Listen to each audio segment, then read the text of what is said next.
بسم اللہ الرحمن الرحیم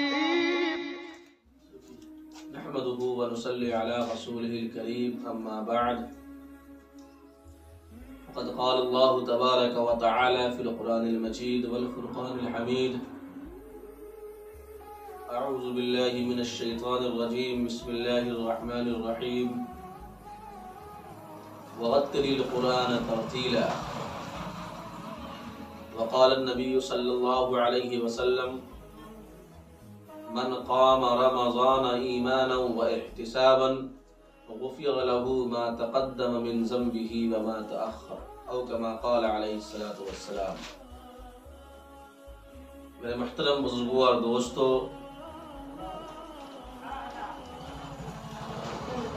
سب سے پہلے آج آپ حضرات کو RS اسٹڈی کی طرف سے ماہ رمضان کی ڈھیر ساری مبارکباد پیش کرتا ہوں اور امید کرتا ہوں اور دعا کرتا ہوں کہ اللہ تبارک و تعالی آپ سبھی حضرات کو، سبھی سامعین کو، عالمین کے سبھی افراد کو پورے رمضان صحت و عافیت کے ساتھ رکھے اور روزہ رکھنے کی، ذکر و اذکار کرنے کی، قرآن کریم کی تلاوت کرنے کی اور نفلی عبادتیں کرنے کی زیادہ سے زیادہ توفیق عطا فرمائے۔ آپ حضرات نے پہلی تراویح پڑھ لی ہوگی، آج یکم رمضان ہے اور یکم رمضان ہونے کے ساتھ ساتھ آج جمعہ کا دن بھی ہے۔ آپ حضرات بخوبی جانتے ہیں اور آپ حضرات کو بخوبی معلوم ہے کہ جمعہ کو ہفتے کا عید کہا گیا ہے، یعنی جمعہ جو ہے وہ دنوں کا سردار ہے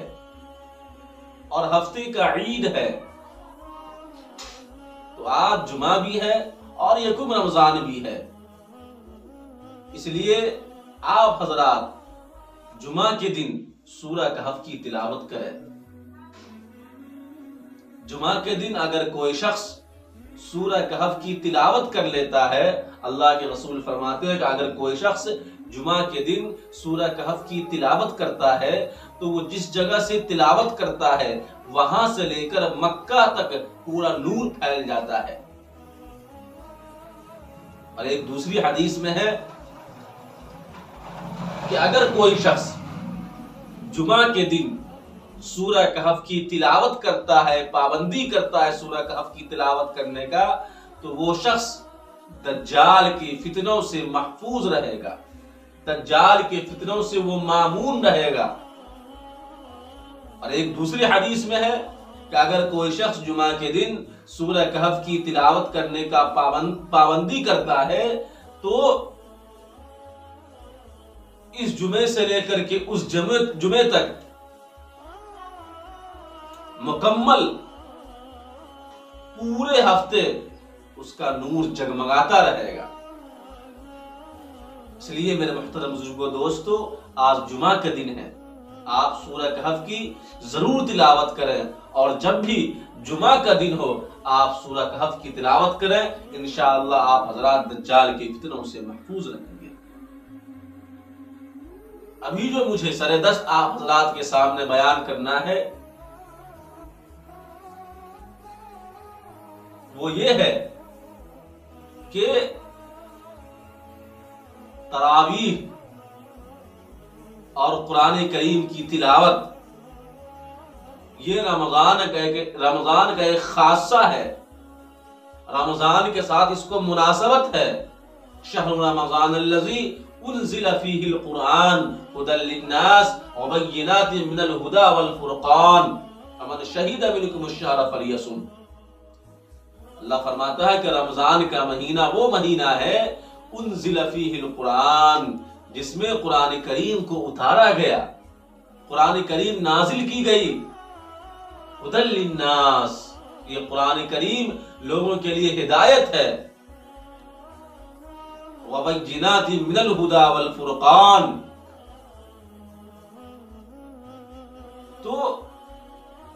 قرآن کریم کو رمضان کے ساتھ ایک خاص مناسبت ہے، اس لیے آپ حضرات رمضان کے مہینے میں زیادہ سے زیادہ قرآن کریم تلاوت کرنے کا معمول بنائیے اور زیادہ سے زیادہ قرآن کریم کی تلاوت کیجیے، کیونکہ قرآن کریم ماہ رمضان میں نازل کیا گیا ہے اور ماہ رمضان کے ساتھ قرآن کریم کے خاص مناسبت ہے۔ اور تراویح کا اہتمام کیجیے۔ میں نے خطبے میں ایک حدیث پڑھی ہے، من قام رمضان ایمانا و احتسابا غفر له ما تقدم من ذنبه وما تأخر۔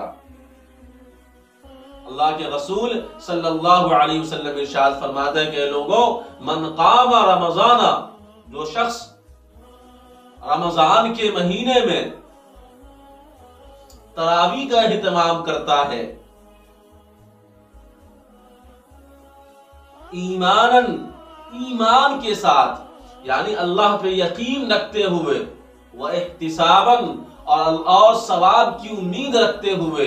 تو اللہ کے نبی صلی اللہ علیہ وسلم فرماتے ہیں کہ اللہ تبارک و تعالی ایسے لوگوں کو جو رمضان کے مہینے میں تراویح کا اہتمام کرتا ہے ایمان کے ساتھ اور احتساب کے ساتھ، ایسے لوگوں کے اگلے اور پچھلے ایک سال کے تمام گناہوں کو معاف فرما دیتا ہے۔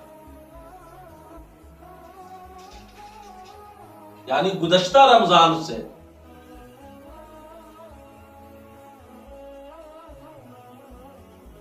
اس رمضان تک یا اس رمضان سے لے کر آئندہ رمضان تک جو گناہ آپ نے کیا، یعنی گزشتہ رمضان میں جو گناہ آپ نے کیا، گزشتہ رمضان سے لے کر اس رمضان تک تمام گناہوں کو اگلے پچھلے، یعنی آپ جو آئندہ کریں گے ان تمام گناہوں کو اللہ تبارک و تعالی معاف فرما دے۔ یہ کم بڑی فضیلت نہیں ہے، یہ بڑی فضیلت ہے کہ پچھلے سال کی بھی گناہ اور اگلے سال کی بھی گناہ اللہ تبارک و تعالی محض اس لیے معاف فرما دیتا ہے، محض اس لیے معاف کر دیتا ہے کہ بندہ تراویح کا اہتمام کرتا ہے۔ لیکن ہم اور آپ کیا کرتے ہیں؟ 5 دن تراویح میں آئے، 10 دن تراویح میں آئے، پھر مکمل گول، پھر 27 رمضان ہی کو آئیں گے، پھر 27 شب ہی کو آئیں گے۔ نہیں میرے محترم بزرگوں، دوستو، رمضان کا مہینہ ملا ہے، اس کی قدر کر لیجئے، اس میں اپنے اللہ کو منا لیجئے، اللہ کو راضی کر لیجئے، اپنے گناہوں سے توبہ کر لیجئے، اللہ سے بخشوا لیجئے۔ اور آپ کو بتاتا چلوں کہ رمضان کے مہینے میں، رمضان جو ہے یہ نیکیوں کا موسم بہار ہے۔ رمضان کے مہینے میں اللہ تبارک و تعالی ایک نیکی کا 70 گنا کر دیتے ہیں، 70 گنا اضافہ کر دیتے ہیں۔ یعنی اگر آپ نے ایک نیکی کی تو گویا ایسا ہے کہ آپ نے 70 نیکی کی ہے۔ اس لیے زیادہ سے زیادہ آپ ماہ رمضان میں نیکی کریں، عبادت کریں، تلاوت کریں، نفلی عبادتیں کریں، ذکر و اذکار کریں، نماز پڑھیں، روزہ رکھیں، زکوٰۃ دیں، یعنی جتنی کوشش ہو سکے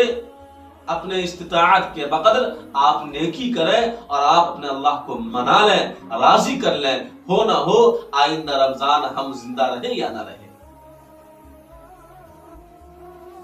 تو آپ حضرات کو تراویح کا مکمل اہتمام کرنا ہے تاکہ آپ کے اگلے پچھلے تمام گناہ معاف ہو جائے۔ ایک دوسری حدیث میں اللہ کے نبی صلی اللہ علیہ وسلم ارشاد فرماتے ہیں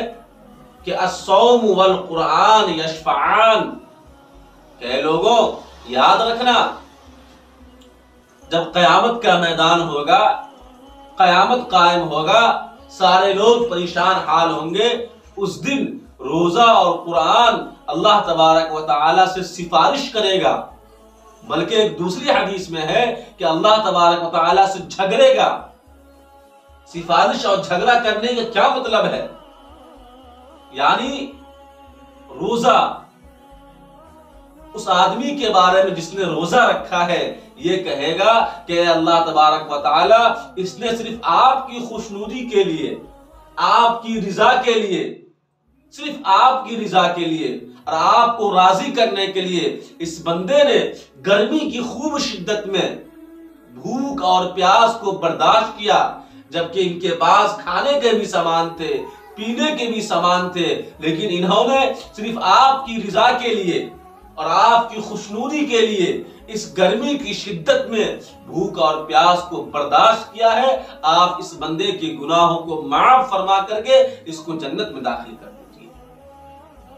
جھگڑے کا کہ آپ کو کرنا ہی پڑے گا، ایسے قرآن بھی کہے گا کہ اللہ تبارک و تعالی اس نے بھوک اور پیاس کی حالت میں قرآن کریم کی تلاوت کیا اور بھوک اور پیاس کو برداشت کرنے کے بعد شام میں انہوں نے تراویح کا اہتمام کیا، پابندی سے تراویح پڑھا، اس لیے آپ اس بندے کے گناہوں کو معاف فرما کر کے جنت میں داخل کر دیجئے۔ اس لیے میرے محترم بزرگوں دوستو، آپ حضرات سے التماس ہے اور درخواست ہے کہ آپ اس رمضان کی قدر کر لیجئے۔ آپ اس رمضان میں خوب روزہ رکھیے، خوب نماز پڑھیے، خوب نیکی کیجئے، خوب ذکر و اذکار کیجئے اور تراویح کا اہتمام کیجئے۔ دعا کرتا ہوں اور امید کرتا ہوں کہ آپ حضرات ان چند گزارشات پر عمل کریں گے۔ اللہ تبارک و تعالی ہمیں بھی اور آپ کو بھی عمل کرنے کی توفیق عطا فرمائے۔ وآخر دعوانا الحمدللہ رب العالمین۔